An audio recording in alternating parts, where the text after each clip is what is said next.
Hi friends and new friends. Here at Cash Alternative TV, we're big fans of Dash. We think it's going to be a digital cash for the world, an alternative to cash. It has lots of innovations and lots of things that are making the Dash community excited. However, we also know that we're not the only game in town, and there's other cryptocurrencies out there that are doing lots of cool things as well. So I go on other subreddits from time to time, and I went on the RBTC subreddit, and I saw a post from this next gentleman. His name is Tobias Ruck. He's the CEO of B.cash. And today we're going to be talking to him all about B.cash and why it uses Bitcoin Cash. And we're going to show some respect to some other cryptocurrencies. I'm Christopher Carruthers, also known as Tao of Satoshi, and you're watching Cash Alternative TV.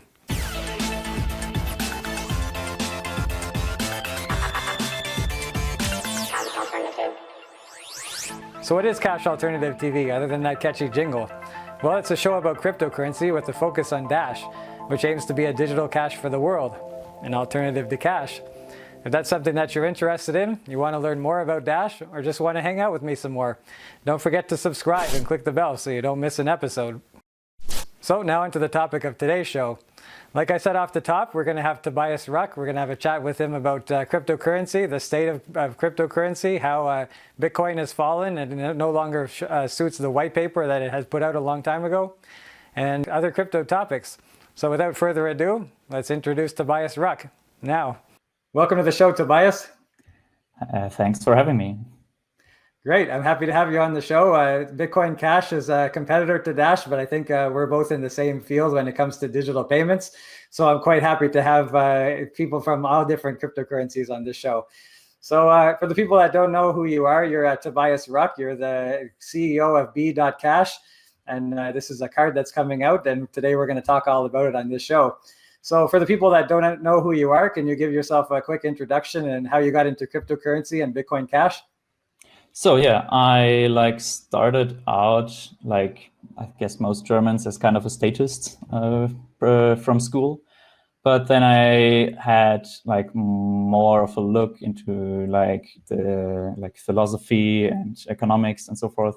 And eventually, after some back and forth, I ended up becoming a libertarian. And then I heard of Bitcoin before that, but then I kind of realized, oh wait, this libertarian thing, that really fits well with Bitcoin. So if we want to achieve a free society, then Bitcoin is probably the best way to do that. But what always bugged me was that Bitcoin and also Ethereum at that time, but maybe less so, had too high fees. So it was too, for me, it was okay, this isn't a competition to credit cards. Even if it cost me 10 cents when I joined the crypto space, which was quite late, actually, I already was a bit discouraged. And then Bitcoin Cash came along, which for me initially, because I didn't do I wasn't in all the info. I didn't know the intel. I knew just the surface. So I didn't think very highly of it, but later I watched a couple of I think the thing that really spiked my interest was the debate between Roger Ver and Richard Hart, and then I realized, oh, there's actually something to Bitcoin Cash, and then I got more and more interested in the thing. I got more, I just had more and more of a look into it, but also from a technical perspective. So how does the protocol work? What does it do? How do nodes interact? How does a transaction look like? And stuff like that. And then I figured, then I started some smaller projects and kind of got into the community as a developer. I made menu.cash, which is now kind of discontinued. After that, I started slpdex.cash. But then I went to Australia, and I was invited to the Bitcoin Cash City conference, which got all the builders and all the developers of Bitcoin Cash into Australia and also lots of other people. And there I was able to firsthand use Bitcoin Cash daily at merchants, at restaurants, at all sorts of stores. The problem there was that like I only was there for like 2 weeks or something of that order. So I didn't get a SIM card. So I was basically always offline if I didn't had like Wi-Fi, or if I like turned around to people and asked them for internet, which I actually did when I was at a merchant and wanted to pay with Bitcoin Cash. So that kind of was a bit like, I don't know, not frustrating, but a bit like, is this really the money of the future? If like I often just fell back to paying with credit card because I didn't have internet, and yeah, which was kind of a shame. So I thought about that problem. Like, is it really that hard to make offline payments? And I talked with a Bitcoin.com engineer, and he like told me, oh yeah, there are actually some hard problems there, like UTXO management and all the technical stuff. That was really, which then caused me to actually think that stuff through. And then eventually I came up with a solution coupled with some ideas from Mark Lundeberg, who basically made like the bare bones idea of the contract B.cash uses. Yeah, maybe some backstory there for the people who don't know. Bitcoin Cash has added quite a lot of opcodes to its protocols. So opcodes are basically the kind of basic operations you can do with transactions. So Bitcoin Cash added a couple of those, and those that were added, some of them allow to put like cool constraints on a transaction. And with B.cash, I was able to use these additional opcodes to make basically offline payments. So you don't have to have UTXO set management. You don't have to do all of this fancy stuff. You just have to basically have a counter, and you have to be able to sign signatures. That's basically it. And then I figured like a smart card like these, or without cover like these, they can do pretty much that. They can count stuff, and they can make signatures. So I put the code for that onto the card, and it actually was able to do transactions. And one of the first transactions with that was actually in London. I was invited by the blockchain.com meetup in London. They flew me over, and that was the first time you could see a B.cash transaction live. And from there on, like I developed it further and further.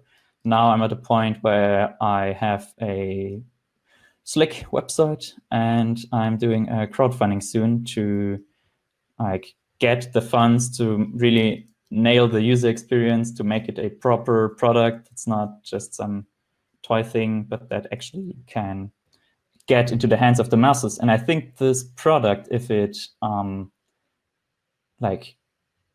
it could grow extremely fast, because the user experience is just what people are used to.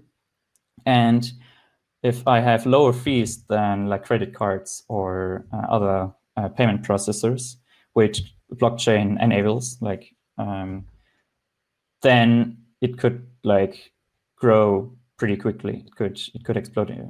And for that, I think I really need to like move fast and get the thing into the hands of people quickly, to try it out, to optimize it, to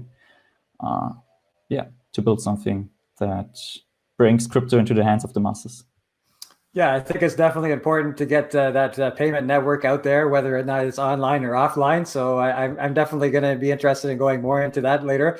But first of all, I want to talk a little bit about how Bitcoin itself, Bitcoin Core, has kind of lost its way. Like that's basically how most of us got our start into cryptocurrency, is through Bitcoin Core. But now people that are more into payments are becoming disillusioned with Bitcoin because of the high fees and stuff like that. And people like me branched into Dash, and people like you branched into Bitcoin Cash.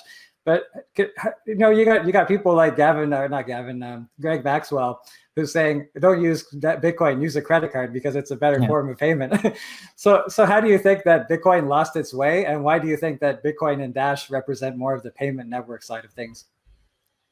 So there are a lot of conspiracies around there. I'm not a conspiracy theorist myself. Maybe I was for a short time, but I don't know. There isn't. It doesn't really interest me too much because like there isn't really a call to action behind conspiracy theories, I guess. But I think the thing that happened is that Bitcoin changed its roadmap. So the roadmap for Bitcoin Core now is basically sound money and store of value, which are both absolutely fine goals, but it's lost this peer-to-peer electronic cash aspect. So it's no longer trying to be a payment network. And yeah, I think that's not the vision I have. That's definitely not the vision I have. I would rather I always wanted Bitcoin to be a currency, like something you could send and receive goods for. And honestly, like if you have a look at the protocol, it really is optimized for that. Like it allows so many cool stuff like scripts, and it really is highly optimized for fast payments. And so fast payments, and especially like a high volume of payments. So a lot of transactions in a short time. It really suits that well. So yeah, I think Bitcoin Cash is continuing that idea. There are a lot of optimizations done for scaling on Bitcoin Cash, so we can ensure that we have like millions of transactions per hour, per minute, maybe even.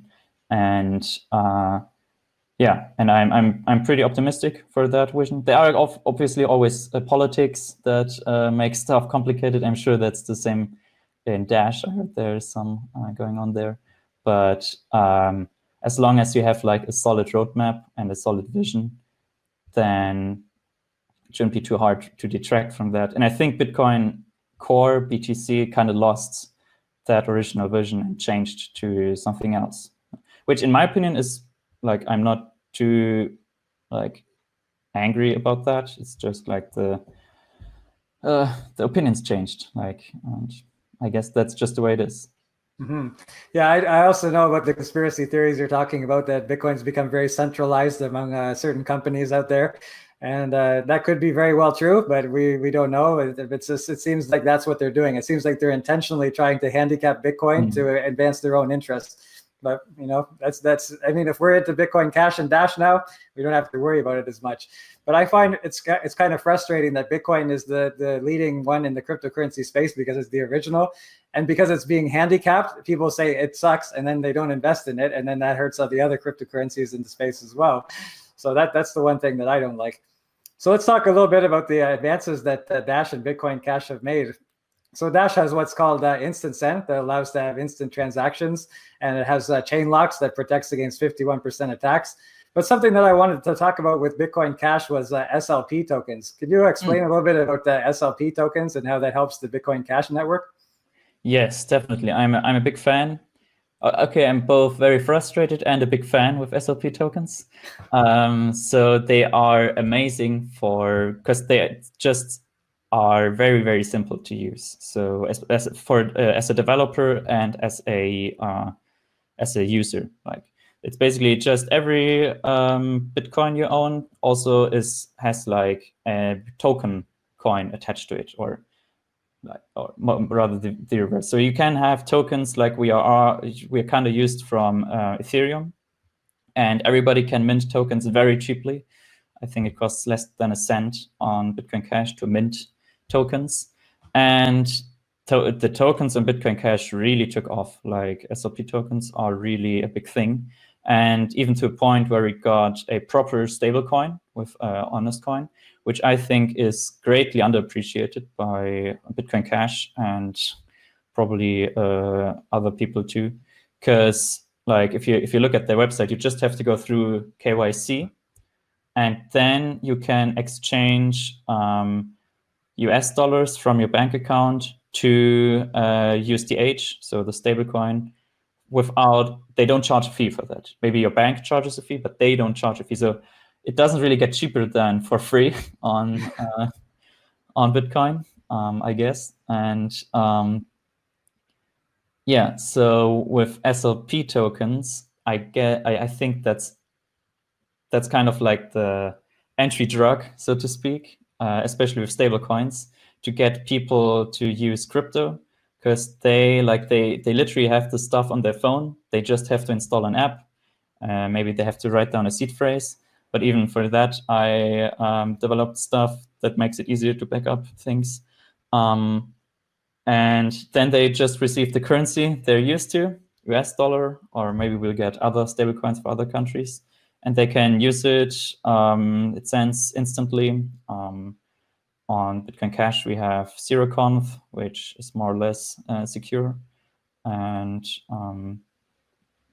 yeah, I think that way we can really get crypto into the hands of like the average Joe who doesn't really care about the vision of Bitcoin Cash, who's just in there because it offers a direct benefit for him, like cheaper transactions or more convenience, or like money. Like maybe if they go to a merchant and the merchant originally paid like 3% fees for a credit card, now they just pay, I don't know, 1%, 0.5%, then they can give the customer money back, or maybe an SLP token as loyalty points.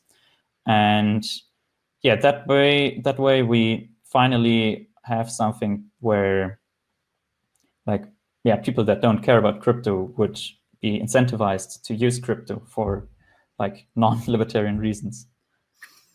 Yeah, so I'm happy you joined me on the show. You're a big fan of Bitcoin Cash, and I'm a big fan of Dash. So just by us talking and showing that we're respect to each other, this is something that should be more in the blockchain space, right? How do you think about the tribalism that's in the Bitcoin space right now? Yeah, I I don't pay too much attention to it, actually.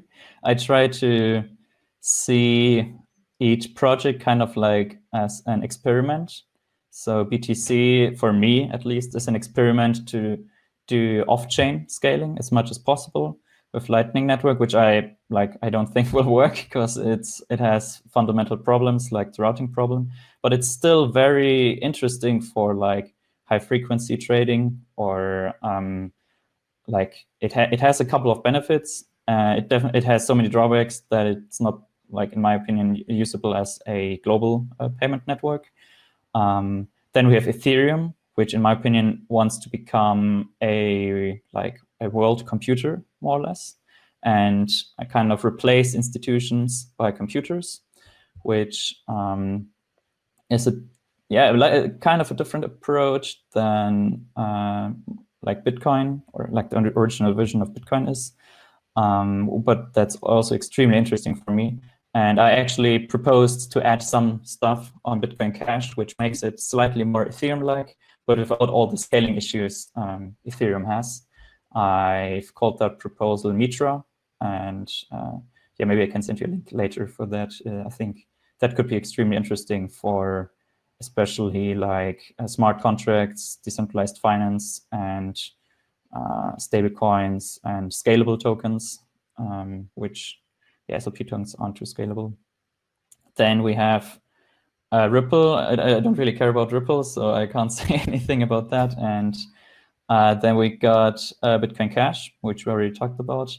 And later on that list, we have stuff like BSV, which for me sounds like it's just trying to get the biggest blocks possible without like any other idea behind it. Like it wants to put the internet on the blockchain, but that doesn't seem like it uses the worst properties of the blockchain as kind of an advantage, which I don't think will be widely successful. And then we just go down the list, and I'm like for almost every project, I'm like, okay, this is this is the one experiment they're trying to do, and let them try it, let them do it.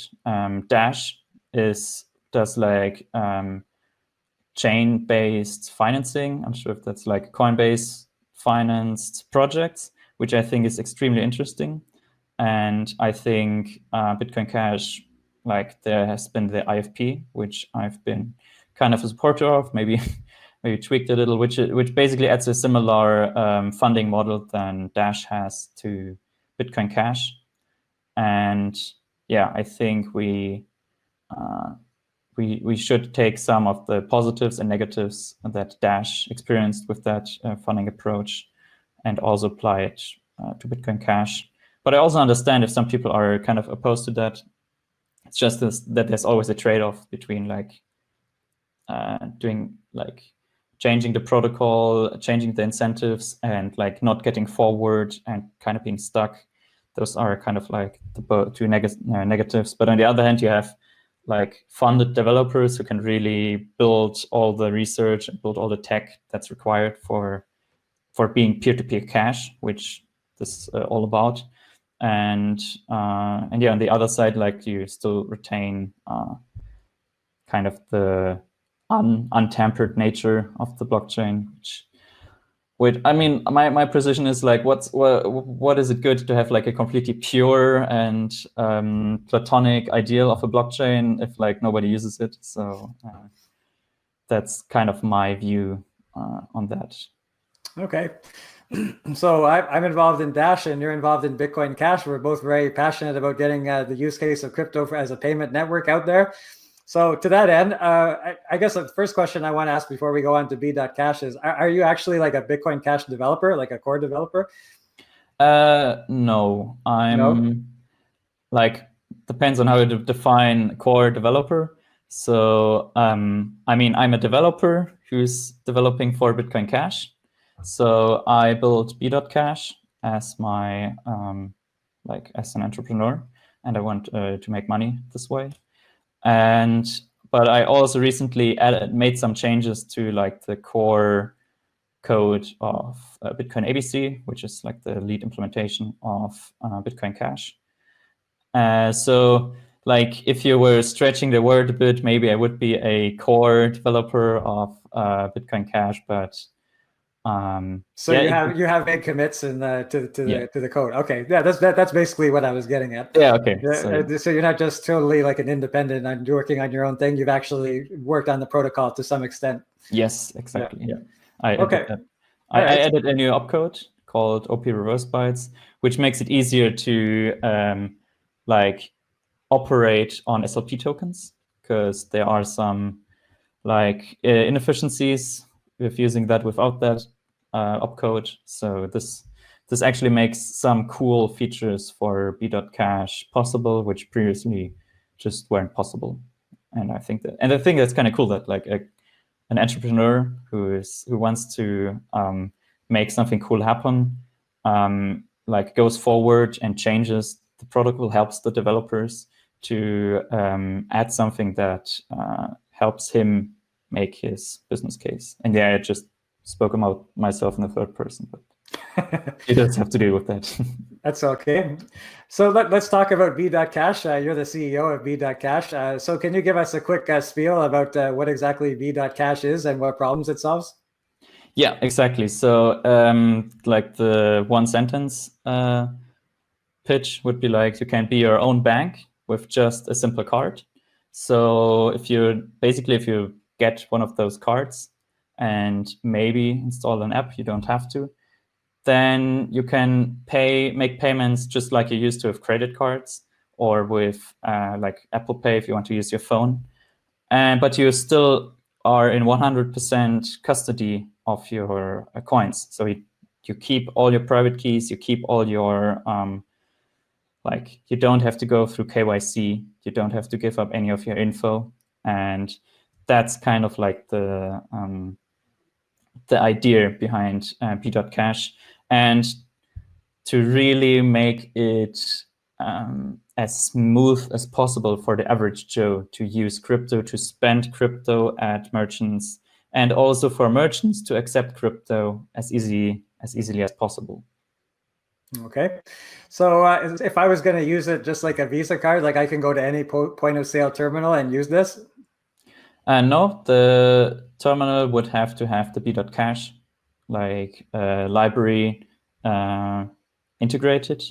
So initially I will be developing a point of sales app, which then early adopter merchants would use to make payments, to receive payments. But later on, I would approach existing payment processors and be like, okay, can you integrate this into your code, into your point of sale systems? And if they make a profit this way, if they get a cut, then I think they would be interested in doing that. And yeah, in Bitcoin Cash, we have a company called Go Crypto, which already does something like that. And like I'm somewhat in contact with them. Now I'm focused on building a wallet and an app and make this work. But like as soon as like a handful of point of sales system providers integrate B.cash, I think it could take off really quickly, because there's actually quite a big incentive for merchants to accept these cards, because they like the profit margin for merchants is kind of low. Like maybe you make 5%, 10% profit. And if I then increase that profit margin from like 5% to maybe up to, depending on the provider, to like maybe 8% in the US, that might be possible. I'm not sure how high the fees in Canada are, but I guess not too low. Yeah, they're comparable. Yeah. Like America's credit card fees are pretty high. I don't know how they get away with that. Like they're the only game in town. Yeah, it's like 2.8 up to 4.5%, depending on provider. So there really is a pretty high opportunity for crypto and especially card payments, because apparently everybody and their cow uses credit cards in America. So that's not really the case in Europe, where cash is more prevalent, especially in Germany. So I think I'm pretty sure this could take off pretty quickly in America, because like you make money if you accept B.cash, basically. Okay, can you hold the card up again? I just want to see it. Oh yeah, sure. Who's the guy? Who's the guy on the card?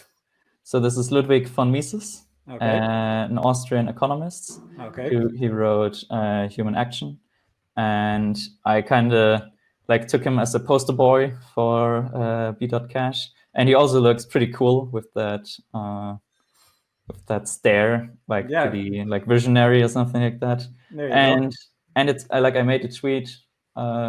It's kind of the creed, like the creed of B.cash. It's like, hey, if you buy this card, if you like get into B.cash, if you install the app and so forth, this is basically what you're buying. You're basically buying Austrian economics. You're basically buying a free market in the future.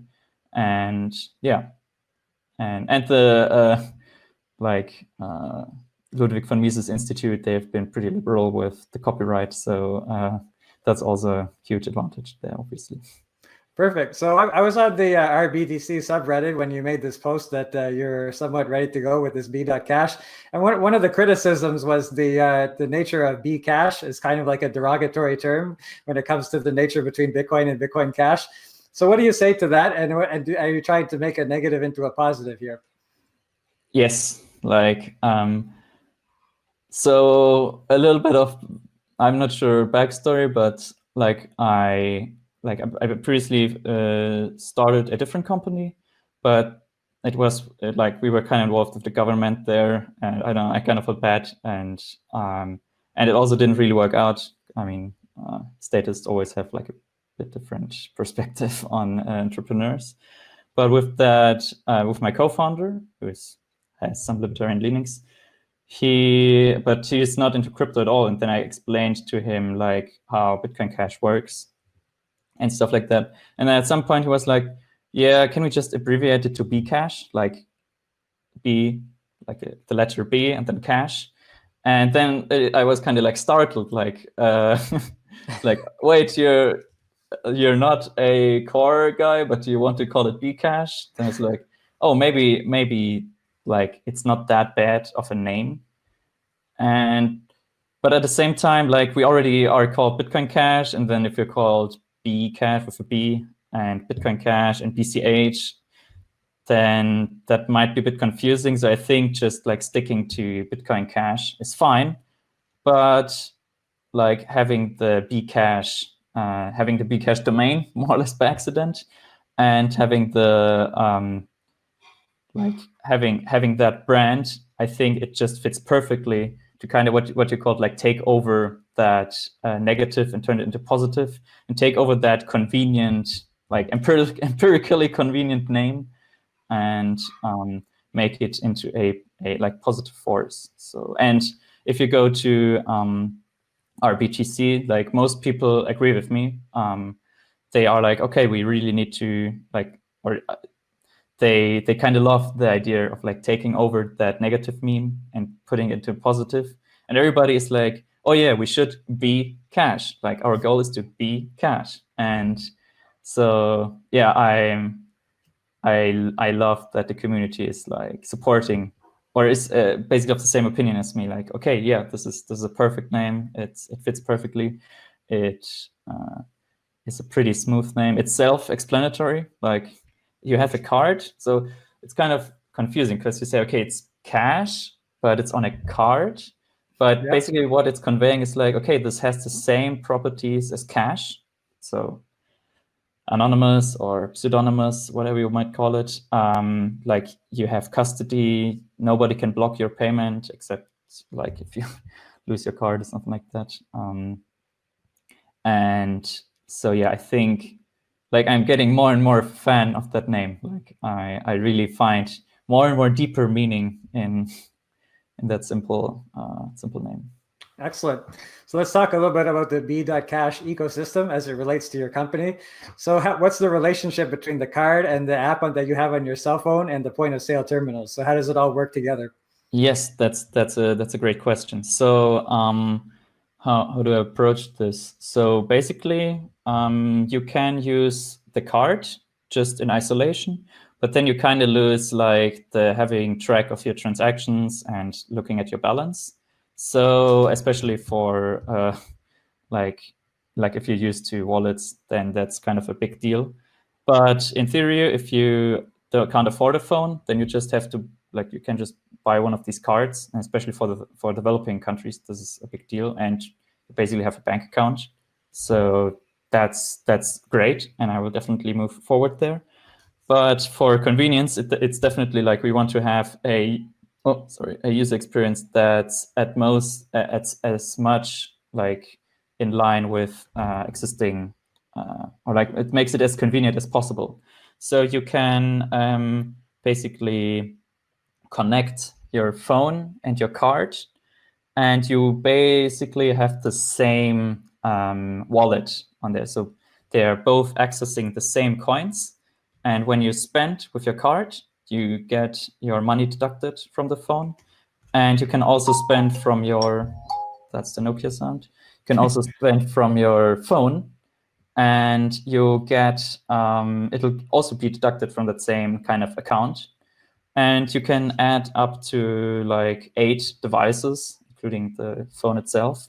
So in theory, you could have like one phone and 7 cards, and just spend from one single account. And oh, my phone is actually empty, so probably no live demo. But let's see. Let me plug that in here. Yeah, and so that's how it works. So you basically have one wallet which can be accessed by the card or by the phone, and with the card you have a bit more trust in the merchant, because like when you basically trust that he doesn't use a rigged phone that just displays some random amount. With the phone, you can, like if there's a too high amount, you can confirm the payment before sending. which is a bit more tricky on the card, but also possible eventually. Yeah, and you have a history of your transactions, so that's really important for B.cash. So another thing, like you mentioned, the point of sales system. This is the app that's installed on this point of sales system is exactly the same app that's on the phone. Okay. Which, like, I talked to guys that were onboarding merchants, especially in Latin America, and he was like, having one app for the point of sales and another app for the wallet is kind of confusing for the merchants. So I made it a very high priority to have the same app for both point of sales and wallet. And I think it turned out pretty okay. You do have a button where you can switch between customer mode and merchant mode, but other than that, they are like pretty much identical. So and I think that's like, and like the libertarian idea is like, okay, everybody can be everybody's both a seller and a buyer, more or less, on some level. So if you have like an app installed that makes you receive money, then maybe you are more like, okay, yeah, let me actually set up shop, or maybe do some algorithm where I'm like, okay, yeah, just tap your card here, just tap your phone here, and I can receive payments within like with zero setup, especially once I installed the app. So I think that that will actually incentivize people to, yeah, like to actually use it to also receive payments, despite them not like being an actual merchant or things like that. All right, so that sounds interesting. An interesting ecosystem you got going on there, using Bitcoin Cash through the B.cash system, or B.cash, sorry. I'm flip-flopping between the pronunciation. I originally was like B.cash, then I was B.cash, but then again I switched back to B.cash, and Roscoe Carlos is kind of making fun of me for that, probably rightly so. And yeah, so I probably have to pick a canonical form there, but I'm fine with that. Okay, so is this system ready to go now? Like, are you ready to launch, or is there still more things that have to happen before you go? Yeah, there are definitely more things that have to happen. So maybe some details there. I will put out like a proposal for the crowdfunding, because obviously people want to know what they are paying for and if it's reasonable. I mean, at the end of the day, they will like order a card, and as long as the card works, that's fine for them.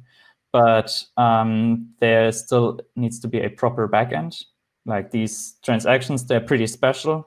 You can't just use any old indexer. I have to use a special B.cash indexer that's specifically able to handle B.cash transactions. I will have to like make the app crash proof, like, so it doesn't not work. And I will also have to develop an iOS app, which, like, the NFC parts of the iOS app of iOS are currently a bit tricky. Like, you don't have host card emulation. They are more optimized for other cards, like not these kind of cards. But that's still like kind of necessary. Like, I don't want to cut out like all the iOS users from my customer base, obviously. Yeah, please don't. I run iOS, so please don't. Yeah, don't, me too. don't exclude me. I would cut out myself, which is kind of not ideal. No. And yeah, but I was focusing, like, there are lots of reasons to go for Android first, obviously. And yeah, so the iOS app, and yeah, and also like having both BCH and SLP able, like having the card be able to handle both BCH and SLP, because like people should be able to switch between both, or maybe have even both simultaneously. And that also still requires some engineering. But the basic prototype, like all the pieces are in place. I just have to basically connect them, make them more efficient, make them more scalable, maybe not at the beginning, but later on, definitely make them more scalable.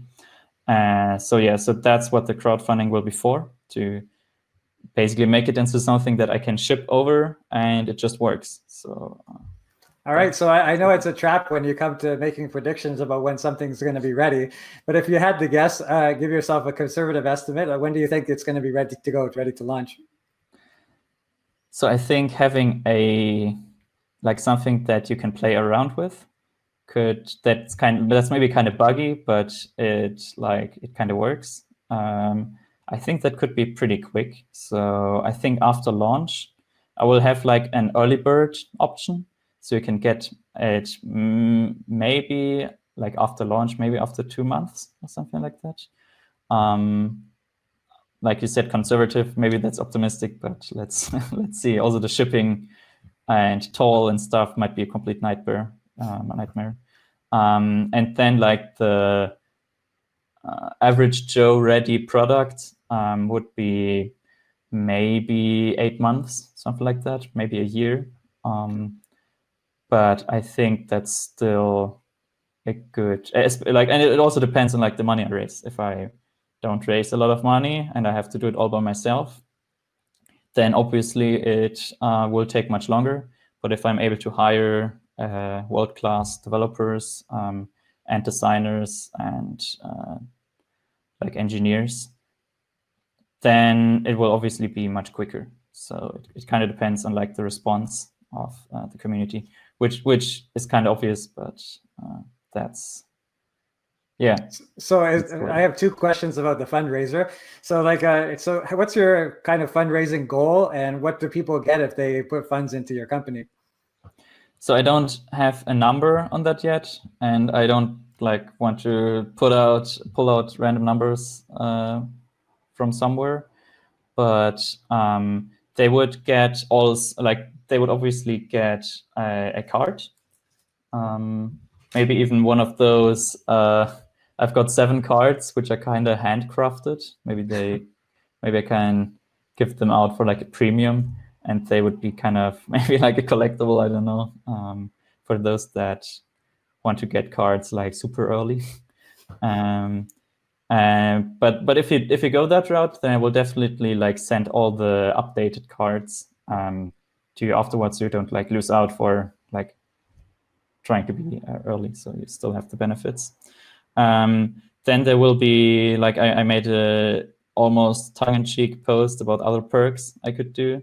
I thought about